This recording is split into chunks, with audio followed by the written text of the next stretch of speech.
माढा तालुक्यातल्या अंजनगावमधील पुतळा प्रकरण जे आहे ते वाद जो आहे तो राज्यभरात गाजताना पाहायला मिळतो आणि एकीकडे हा वाद असेल, प्रशासन असेल, दुसरीकडे लक्ष्मण हाके जे आहेत ते ठिय्या आंदोलन करतायत आणि दुसरीकडं एक गट जो आहे तो अर्थात एकीकडे धनगर समाजाच्या वतीनं आंदोलन चालू आहे आणि दुसरीकडं मराठा समाज बांधव जे आहे ते बहुजन बांधवांना एकत्रित घेऊन हे आंदोलन करतायत की कोणत्याही परिस्थितीत हा पुतळा नाही काढला पाहिजे. मात्र प्रशासन जे आहे ते धडपड चालू आहे प्रशासनाचे आंदोलन मागे घेण्यासाठी, हा विषय वाद मिटवण्यासाठी. मात्र हा वाद जो आहे तो मोहोळचे माजी आमदार राजन पाटील यांच्या जो आहे तो कोर्टामध्ये गेला होता. या माजी आमदार राजन पाटलांसमेत नुकतीच बैठक पार पडलेले हे एका गटाचे समर्थक जे आहेत ते आपल्या TV 9शी जोडले गेलेत. सर, काय सांगाल? आपली नुकतीच पार पडली बैठक माजी आमदार राजन पाटील यांच्या समेत नेमकी काय भूमिका मांडली आणि आपण कोणत्या निर्णयावर ठाम आहात? आमचं दैवत, अखंड हिंदुस्थानचं दैवत छत्रपती शिवाजी महाराजांचा पुतळा आम्ही अंजनगावमध्ये उभा केला होता. परंतु त्या पुतळ्याला काही जातीयवाद्यांचा विरोध आहे. कालपासून काही जातीयवादी इथं ठाण मांडून बसलेले आहेत, उगाच आकांड तांडव करत आहेत. आम्ही कोणत्याही चर्चेला तयार आहोत, पण त्यांच्याकडं त्या गोष्टींची तयारी दर्शवत नाहीत.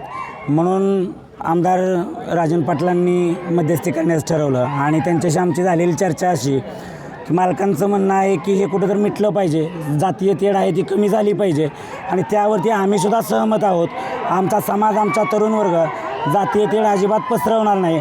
तर मुद्दा असा आहे, देवस्थानची जी काही 814 गट नंबरची जागा आहे, ती जागा जी काही 45 गुंठे आहे, ती 45 गुंठे जागा आम्ही मोजून द्यायला तयार आहोत. ती मोजणी मात्र सरकारच्या वतीनं अगदी निष्पक्षपातीपणे पार पडली तर आमची कोणतीही हरकत नाही. आमचा पुतळा त्यांच्या जागेत येणार नाही. आला तर आमचे समाज बांधव सन्मानानं तो पुतळा आम्ही आमच्या जागेत स्थलांतरित करायला तयार आहोत. हीच भूमिका आपण माजी आमदारांच्या समोर मांडली.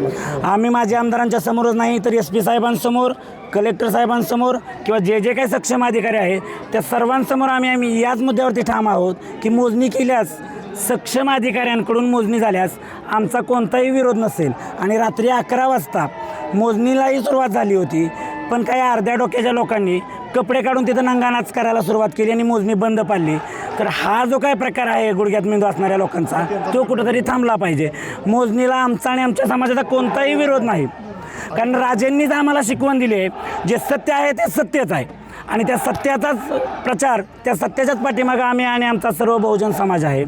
आज फक्त मराठा समाजच यासाठी लढत नाही, तर अंजनगावमध्ये असणारी सगळी 12 बलुतेदार असतील, मागासवर्गीय असतील, दलित असतील, माळी समाज असेल किंवा इतर सगळ्या समाजाची, त्याचबरोबर आम्हाला पाठिंबा देण्यासाठी पूर्ण महाराष्ट्रामधून बहुजन समाजाची लोक येत आहेत. इतकंच काय तर त्यांनी असं म्हणणं मानलं होतं की अंजनगावमध्ये 60% धनगर समाज आहे. धनगर समाजात फक्त एकच आडनाव नाही, अंजनगावमध्ये 5-6 आडनावाचे लोक आहेत. वाघमोडे आडनाव सोडून तिथं बसलेलं काय या पुतळ्याला विरोध नाही तर जागेला विरोध आहे अशी भूमिका फरांडे महाराज मांडतायत. आणि दुसरीकडं हे ग्रामदैवत आहे आणि एकीकडे या ग्रामदैवत असताना दुसरीकडे धनगर समाजानंच आक्षेप घेतला. इतर समाज बांधवांचा काय आक्षेप आहे का? कुणाचाही आक्षेप नाही. धनगर समाजाचा सुद्धा सर्वांचा आक्षेप नाही, फक्त धनगर समाजातल्या एकाच आडनावाचा आक्षेप आहे यावरती.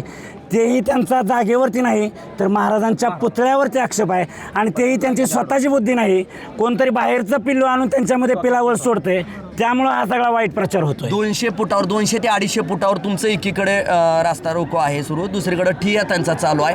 200 फुटावर हे आंदोलन सुरू आहे. कसं पाहताय? आज महाराजांचं पुण्यतिथी आहे. आम्ही कोणत्याही प्रकारचा रस्ता रोको केलेला नाही, परंतु आमच्या तरुणांच्या ज्या काही समाजभावना असतील त्या समाजभावनेचा प्रशासन अनादर करीत आहे. आमच्या एकाही तरुणाला, सकाळचाच एक इन्सिडेंट सांगतो, महाराजांची पुण्यतिथी आहे, आमच्या तरुणांनी अगदी रडकुंडीला येऊन अगदी विनंती करून प्रशासनाला सांगत होते की महाराजांना हार घाला, आज काळा दिवस आहे, महाराजांसमोर ढोल वाजवू नका. तर ह्या लोकांना तेवढीही बुद्धी नाही. ढोल ताशांचा गजर महाराजांसमोर चालू आहे. कुठल्या पुण्यतिथी दिवशी ढोल ताशांचा गजर होतोय? महाराष्ट्रात राहतोय आपण की बिहारमध्ये राहतोय? हाच प्रश्न आम्हाला पडतोय. आणि प्रशासन आम्हाला म्हणतोय तुम्ही काय मध्ये येऊ नका. आमचा एकही तरुण सुशिक्षित सगळेच तरुण सुशिक्षित आहेत, कुणी अशा प्रकारचं गैरवर्तन करत नाही. काय भूमिका काय? थोडक्यात भूमिका आमची एकच रीतसर मोजणी करा, निष्पक्ष पद्धतीने तुमची काय असेल ती मोजणी करा आणि त्या मोजणीत जर देवस्थानच्या जागेवरती जर आमचं महाराजांचं स्मारक आलं तर आम्ही शिवभक्तच, नाहीतर प्रशासन जिथं म्हणत तिथं आम्ही स्थलांतर महाराजांचं आंदोलन सुरू आहे. हाकेनी फक्त समाजात तेढ निर्माण करायचं काम केलेलं आहे. काल फरांडे महाराज आणि त्यांचं काय ती जे असतील ते अपार होते हे म्हणले होते की मोजणी करून आम्ही हे काय करू. ज्या वेळेस हाके इथं आला आणि त्यावेळेस हाकेनं पिन मारली की लगेच मोजणीला पण विरोध केला. म्हणजे हे फक्त आणि फक्त हाकेनं दोन समाजात ते निर्माण करायचं काम इथे येऊन केलेलं आहे. काय नेमकं हाके पहिले आजपर्यंत फरांडे महाराज एकच सांगत होते की मापायला तयार होते. आम्हाला SP साहेबांनी पण बसवलं होतं, त्यांनाही बसवलं होतं, माननीय आमदार आबा पण होते चालूचे. त्यांनी एकच सांगितलं की मापायला तयार होते आदल्या दिवशी, पण ज्या दिवस हाके आले त्यापासून त्यांनी मापायला तयार होईना. रात्री मापणी चालू झाली, त्यांनी कपडे काढून तिथे येऊन आडवी केली आणि मापणी रद्द केली. आणि आता स्वतः फरांडे महाराज म्हणतात, फरांडे महाराज स्वतः म्हणतात की आमच्या मंदिराच्या समोर बसवले. तुम्ही स्वतः बघा, मंदिराच्या साईडला मूर्ती आहे, मंदिराच्या समोर प्रवेशद्वारावर अजिबात नाही.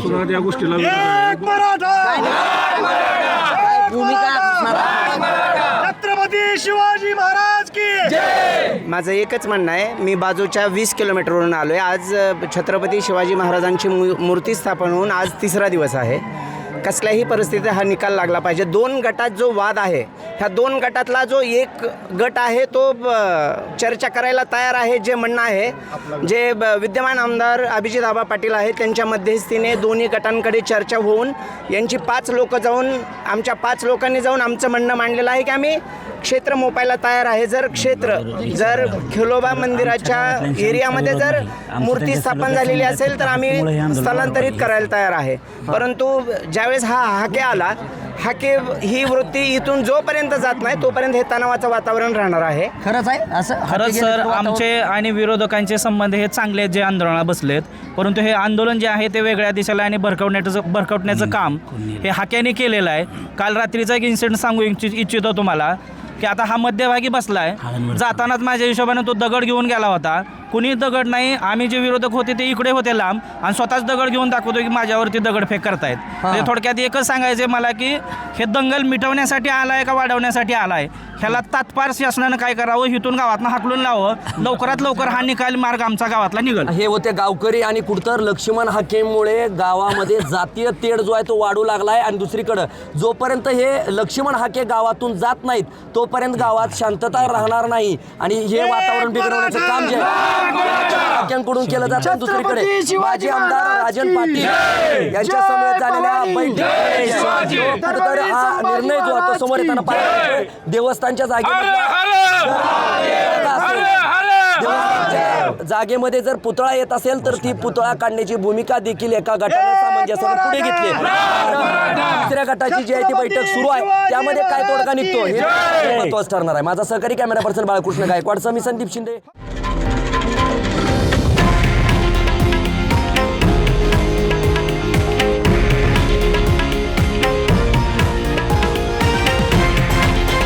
हे आहे देशातील नंबर 1 न्यूज नेटवर्क आणि आपण पाहत आहात TV9 मराठी, एकमेव.